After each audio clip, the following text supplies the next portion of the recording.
Мырзалы деген осы мынау жаңа жерде біздің бүкіл сарбайда отырған осы жерде. Сонда қожаның отаға келіп мешіт алып отырған бала құрамын білмені. Адамдар мешіттер. Қай жылдары? Ой, ертеректе ғой. Ғасыр ғой, ғасыр. Ғасырдан әрі кеткен ғой. Сонда мынаны кейіннен салған шығар. Сол кездерде болған ғой мынау. Мына қарасай. Иә, қарасай, мына еді. Ғасыр болған. Біздің аталарымыз осы жерде оқыған міне мешітте. Ол кезде Россияның кезінде тығылып оқыған, мына тығып салынған мешіт қой мынау. Сондай, ана аясында. Иә, жасырын. Иә, бұрынғының мектебі. Ана қуғын сүргіннің кезінде, бұл кезде ислам дінін мойындатпай жаңағы неғып жатқан кезде біздің аталарымызды осы жерге тығылып, сол орыстардан тығып, осы жерде сабақ берген міне.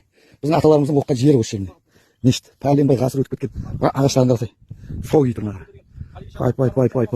Небір ишандар шыққан осы жерден. Пәленбай ғасыр өтіп кеткен ағаш. Қазір ішіне кіріп көрейін мен. Ешкім кірмей жатыр бұл жерден. Мына жер деген дәу жал ғой мұның бәрі. Ысқа құм.